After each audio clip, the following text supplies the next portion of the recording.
wanted to hop on stream right now and just record something really quick. I actually have a graduation I'm going to go to this evening, so my time is limited. So I kind of had like a little window here where I could jump on and put my opinions out there about what I was thinking about today's news between Stadia and obviously Bungie's big reveal for the future of Destiny 2. So while I got some great feedback from someone on Twitter just now asking about my apparent flip flopping on the way I feel about Destiny, I'm going to address that in a little bit. But first, I want to kind of talk about Stadia. So Google came out today and kind of laid out the roadmap for Stadia, pricing, when it's going to launch, things like that. So we can expect Stadia to come out this November, and they put the pricing on it. You can get that starter pack for 130 bucks. That's going to allow you to play at 4K. It comes with the Chromecast Ultra. It's going to come with the controller. Destiny 2 Collector's Edition, I believe it's called, or Complete Edition, something like that, is included with this. And there will be a multitude of games that come in that 3-month subscription. There'll also be a buddy pass where you can pass that subscription on to a friend as well. I'm looking at it right now as I'm talking on stream, and it's saying the Stadia's Founder Edition comes with a free 3-month Stadia Pro subscription, unlocking access to an expanded library of free games, starting with Destiny 2 The Collection, including the Shadowkeep and Forsaken expansions with annual passes, Curse of Osiris, and Warmind. So it's actually a pretty good deal for the Destiny 2 thing. You're basically getting everything along with the new expansion included. So that's great. That's really good to see that you're going to get that. That's a part of that Founders Pack. Not to mention you're going to get that Chromecast and you're going to get that controller. So when you add all that up along with the 3-month subscription, you're getting a pretty good value for that 130 bucks. So I'm actually pretty fine with that. That's actually pretty good. That is a nice starter way to get into Stadia, test drive it, see if it's something you like. Now here where it's getting interesting. So the standard Stadia Pro Founders Edition, or just the standard, how much it is monthly, I should say. It's going to be $9.99 a month, $10 a month. Hey, that's good. Netflix, Disney Plus, Hulu, things like that, WWE Network, Spotify, a lot of these things hover around that $9.99 price point. Game Pass, as an example, $9.99 a month. What do you get with that? Obviously, you get access to Stadia. You can get resolution up to 4K, 60 frames per second, 5.1 surround sound. You can buy games whenever you want. And there will be some additional free games that are included with this, like I said, including Destiny 2. The rest of the free games are TBD. Sorry, took a little bit of drink of water there. So you also get Stadia Pro exclusive discounts on select games. Now, Stadia Base, which is coming next year, is free. And you will get a resolution up to 1080p, 60 frames per second, stereo sound. Yes, you can, of course, buy games whenever you want. You will not get any additional games for free. And Stadia Pro exclusive discounts are a no. So here's where it gets interesting for me when it comes to Stadia. So we can argue the bandwidth, will it actually work, all that kind of stuff. You guys know my opinion on that. Let's just, for pretend, say it works the way it is intended to work. Here's my problem. The free version of it at 1080p is fine. My issue is the pro version, which is $10 a month, which gives you the 4K. What are those free games that you're getting in the subscription? Because I think that is significant. What am I getting? I highly doubt you're going to be getting a lot of day one release games as a part of that free package. You're going to get some older games that are going to get shuffled in there, which is great. But when it comes to getting brand new games, you're still going to have to buy them at $60 a clip. I know there's just going to be exclusive deals, things like that. But I don't know, man. As much as I get that cloud gaming is the future and that's where all the stuff is headed, I see it as a supplement, not as a primary way to play your games. I'm just still not convinced of that yet at all. And the thing that I have with Stadia is if it was $10 a month and they were including some of the latest and greatest, obviously Stadia is eventually going to have some exclusive titles and some day and date release third-party titles in that $10 a month. Even if it was $15 a month, I'd be a little more on board with a subscription service because we live in an era of subscriptions now. So I'm fine with that. But the problem is when I had to actually purchase digital games for a streaming service. What if Stadia goes away in 3 years? Which isn't a crazy thing to say. Google folds up shop, store is gone. All these games I bought over the past 3 years, there is no way for me to go back and play them. Now, you could argue, well, that could happen on Xbox, PlayStation, whatever, because these are digital kind of games. But at least you have a physical console. At least if Xbox were to get out of the game 3 years from now, they could say, you know what? You got that console. It can play these games. You can download them all onto your hard drive. And we'll basically provide some kind of digital unlock so they work. So you can continue to play the games that you have purchased and you own. With a streaming only service, you don't have that option. Or again, PC gaming. Again, if Steam goes away tomorrow, but I bought all these games from Steam, they could provide some kind of unlock. I could have them all downloaded on my hard drive. I could still play these games offline potentially. Obviously, multiplayer games are a different story depending on the publisher, etc. But the point is, with a cloud streaming service, you don't have that option. I'm not willing to give Google my $60 for Cyberpunk 2077. That's not going to happen. I'm going to buy it on a via Steam, GOG, or on the Xbox or PlayStation or something like that. I'm not going to make Stadia my primary gaming service, and that's what they're trying to do. They're trying to basically say, invest in us, be the primary way that you play games. Now, do I believe in the technology of, I can obviously play this on a Chromecast Ultra on my TV. I'll be able to play this through a Chrome browser. You know, eventually this will be on all the mobile devices. I know iPhone isn't available right away, but eventually you're going to be able to play Stadia in all these places, and that is fantastic as a supplement. But as the primary way, hell no. I'm not giving you my money. If subscriptions in, that's fine. I've been paying for that investment, but I have no true ownership of those items, of those games. That's fine. But no, I can't see, like I said, the free version of it, the fact that you can, if you so choose, want to spend money on a Stadia game, you can stream it for free via 1080p. That's fantastic. I'm just not so sure about the pro service, despite it being 4K and all that. This is why I think ultimately, whatever we find out with Xbox coming up here on Sunday, when they unveil Project xCloud, and I'm sure they're going to have details on their roadmap, pricing, etc., it is going to be the more viable thing. Because here's the advantage that Xbox has. Number one, Xbox has been making exclusive games for almost 20 years now. They have that advantage. So we know they have a back catalog that's going to be available. They have Game Pass, which they've already guaranteed us that, guess what? All of our exclusive games, you're getting them all day and date when it comes out, right? Even if I didn't want to do Game Pass and I wanted to purchase my games from Microsoft, from Xbox, so let's just say Halo Infinite, I will give them my $60 because, like I said before, I have a console to fall back on. I have a PC to fall back on. I have an avenue to provide an offline option available. I don't have to rely on Project xCloud to be my primary way to play. But Project xCloud can be a nice supplement to my primary gaming. I can, if I'm on the bus, I'm on the train, I can pull up my iPhone. Oh, let me go check something real quick on Destiny. Boom, boom, boom, done. Or, ooh, I want to check this real thing on Gears. Or, oh, let me make sure I signed up for this racing event coming tomorrow night on Forza Horizon. Whatever the case may be, I'll be able to do that. And I will be able to do some gaming via Project xCloud. Sure, you know, when I'm in a pinch or wherever. But it's not what I'm going to rely on to play all of my top tier AAA games. And that to me is the ultimate problem with Stadia.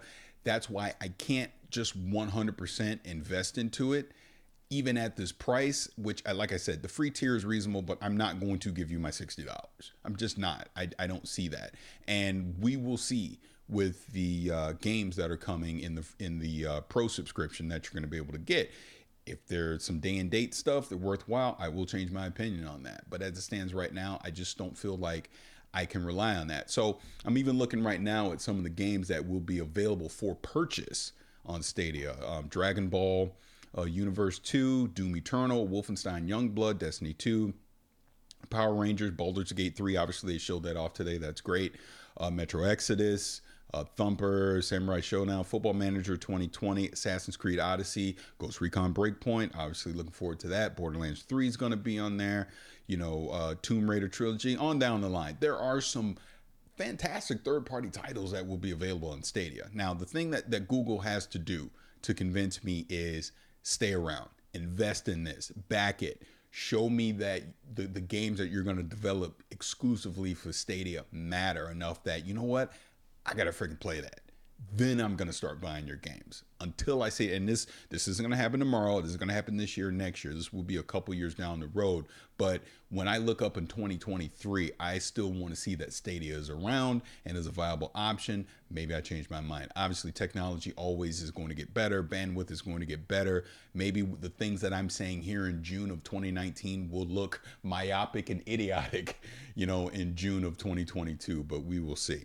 So I think that's enough on Stadia. Real quick, let me look and see what the chat is saying. I have no idea what anyone's saying. I've just been yapping.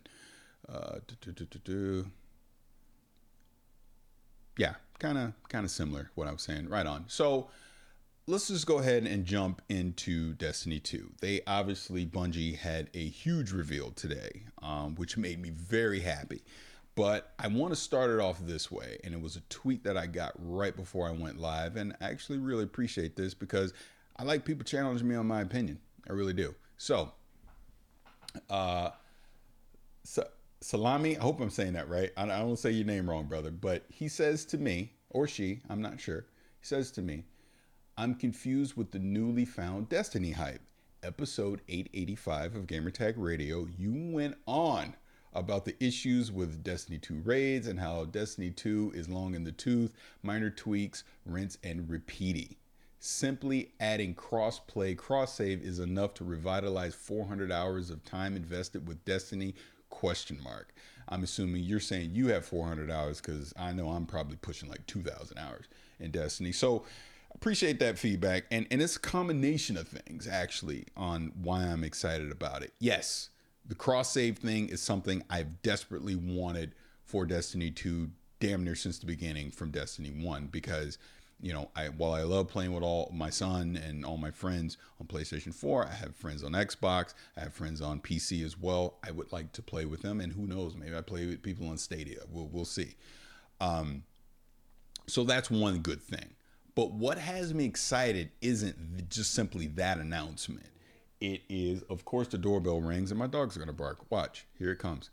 What has me excited is the fact that we got that Vidoc and we saw the roadmap for what the future of Destiny is going to be. What we're seeing, what an independent Bungie who is making all their decisions is going to have on Destiny. That's what has me excited.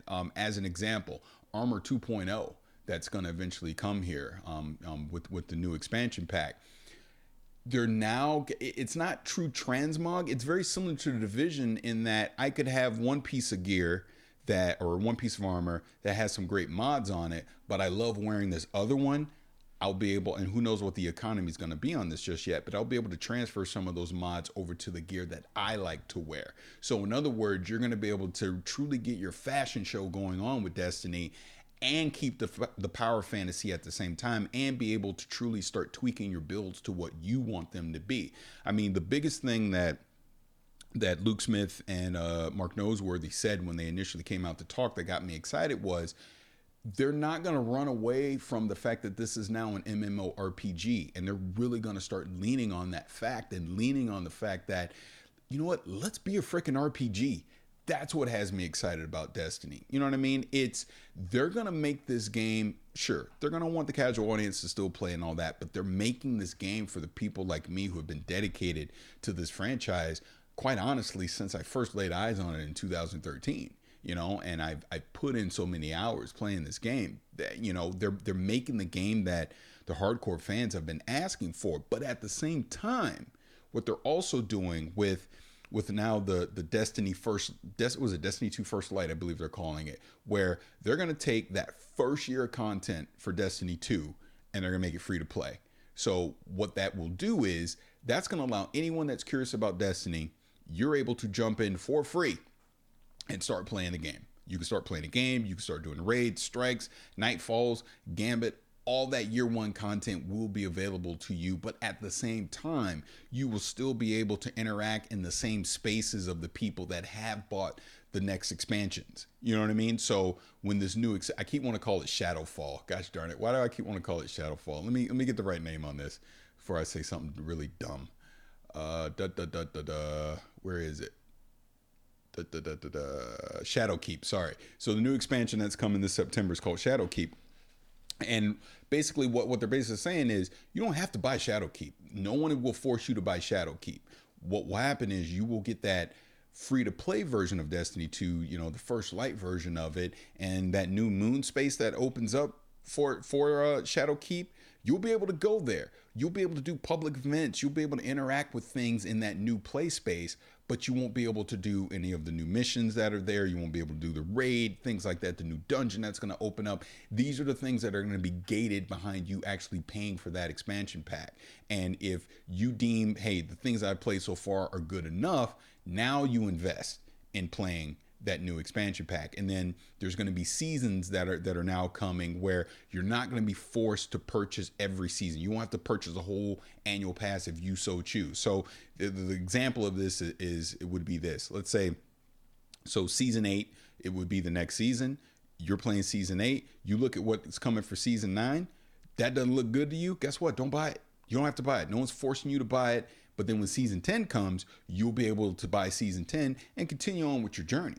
It's up to you. It now becomes a la carte when the new content comes out. So it's allowing people to choose the way they want to play Destiny versus being forced into buying all these expansion packs and new seasons and DLC and all that kind of stuff. You don't have to do that unless you so choose, unless there's a piece of content in that new season that's coming that's going to make you want to play. So again, if you're a raider, like I love to raid, if the raids in that new season, guess what? I'm gonna buy that new season. But if I saw something like Season of the Drifter as an example that didn't have a raid in it, that, well, it eventually did have a dungeon, but we didn't know, it was a surprise, I probably wouldn't have bought that because it didn't appeal enough to me, as an example. And going back to the original tweet, absolutely. If we saw what Bungie had been doing leading up to this, the first half of this year, I was not happy with what I was seeing because PvP is a mess right now. And they did address that. They know they need to go back to the drawing board on that and fix PvP before they ever bring trials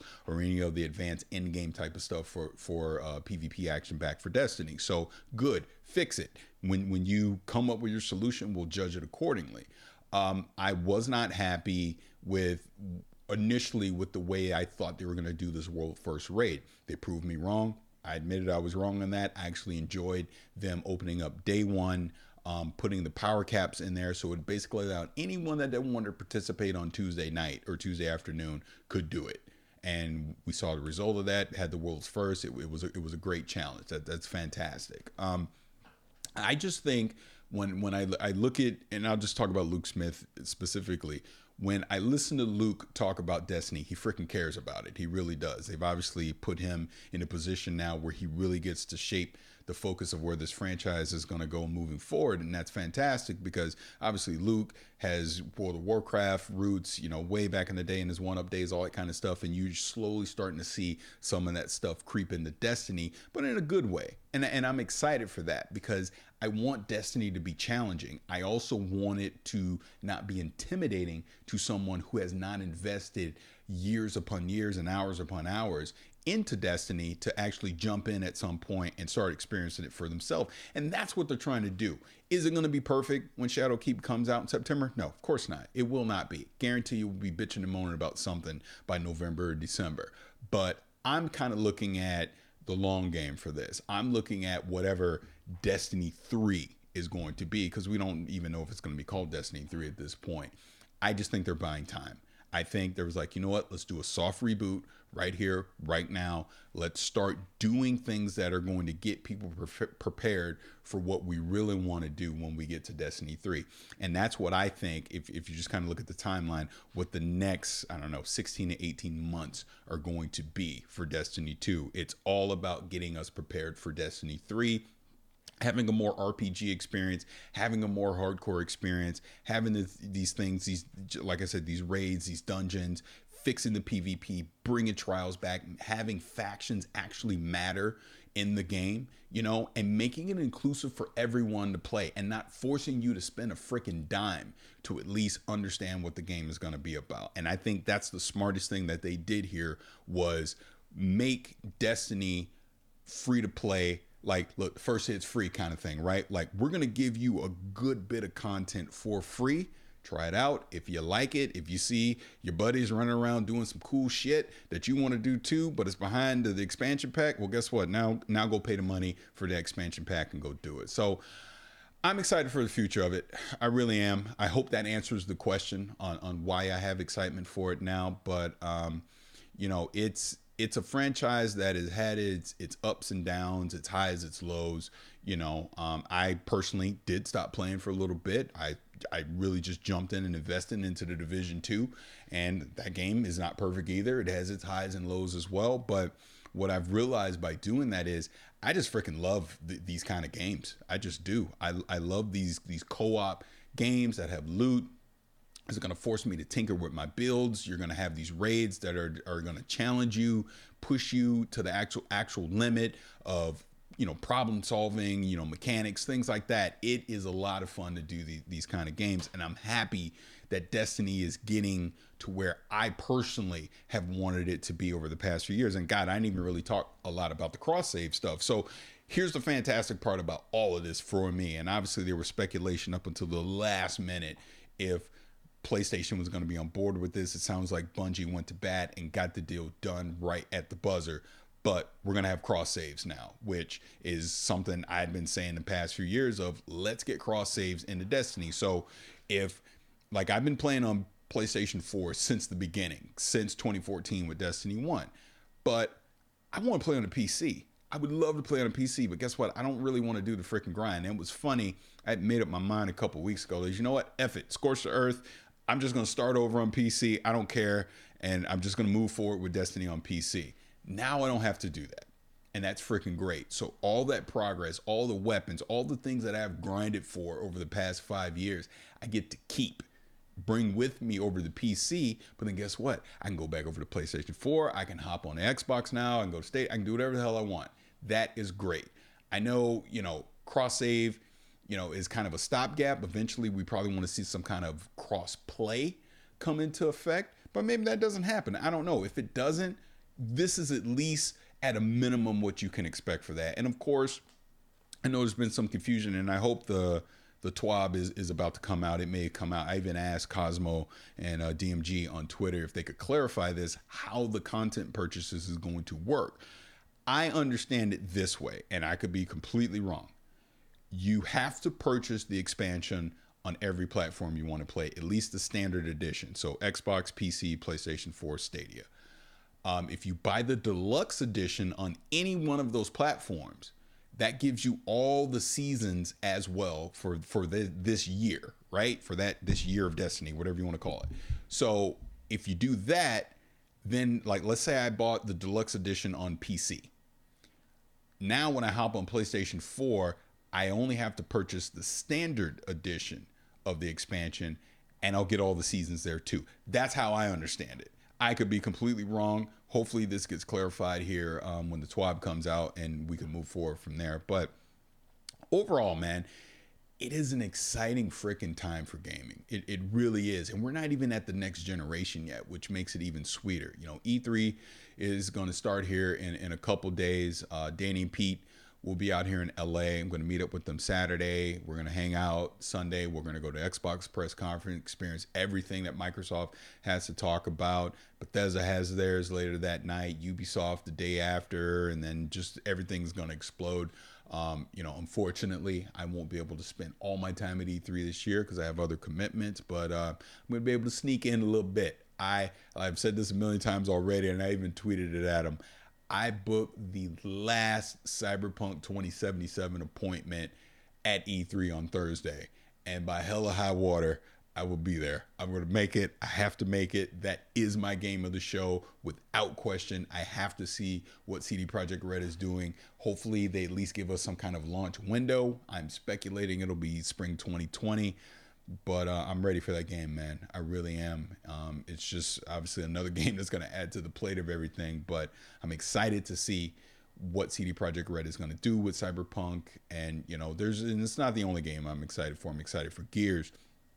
I'm excited to see what this new Watch Dogs Legion is going to be. I'm excited to see more about Ghost Recon.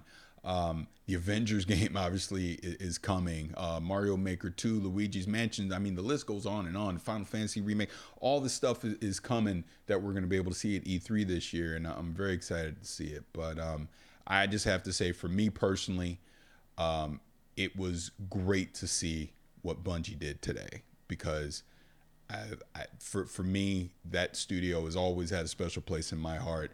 Some of the best gaming moments I've ever had in my entire life was because of Bungie, and that goes all the way back to Halo CE, all the way to where we are here today with Destiny 2. I can't say it enough. That's why when I had the opportunity to go to that studio a few years ago, it was truly an honor. And it's truly been an honor to be able to interact with some of the employees there that are making these games and things like that. But to see them for what I expect them, I feel like they're righting the ship of what Destiny should be from what we always expected it to be going back into 2013. I think the future is really bright. So I don't know. I'm happy about today's news. Like I said, Stadia, I may not be the biggest cheerleader of it right now, but I got a feeling Microsoft is going to hit a home run with theirs on Sunday, because like I said, it's all about choice and it being a supplement to your primary gaming. The thing that Microsoft is going to have to hit with xCloud is how they price it. There needs to be some type of free tier. I would expect that they'll have a pro tier. Maybe it's tied into Game Pass Ultimate, something like that. But the combination of them doing Game Pass now on console, PC, xCloud is coming. They got the new studios that are working, that are working on all these games. I really think we're going to see something special on Sunday. I do. And I know if Danny's lurking in the chat or not, but shout out to Danny. If they announce the partnership with the Switch, he will literally pass out in the press conference. I have the ultimate faith that we will be calling the paramedics to come get Danny out of the press conference if they do have some kind of Switch collaboration with Game Pass, Banjo-Kazooie, or Cuphead 2 comes to Switch, whatever the case may be. Danny's gonna lose his freaking mind. But yeah, so I'm looking at the time right now. I probably need to go ahead and get out of here. Like I said, I got a graduation I'm gonna go to, but like I said, I just wanted to hop on here. Just wanted to chat, do a quick little stream. We might turn this to a podcast or something. I don't know. We'll see. But this is fun. Like I said last week, I definitely want to do more of these where I just get on stream and just run my mouth and talk about gaming topics, things like that. So until the next time, which I think will be at E3, I guarantee you we will do a post Xbox reaction. I'm hoping and praying we do another Cyberpunk roundtable Thursday, and I hope and pray I can make it to that. But should be this weekend. You guys will hear from all three of us again. But until then, thank you guys for hanging out this. I truly appreciate it. At Vicious696 on Twitter, hit me up. Let me know what you guys think of me doing these streams. I really appreciate it. This will probably be on my YouTube channel as I chill myself out right now. But till next time, thank you guys for hanging out. I'll see you soon.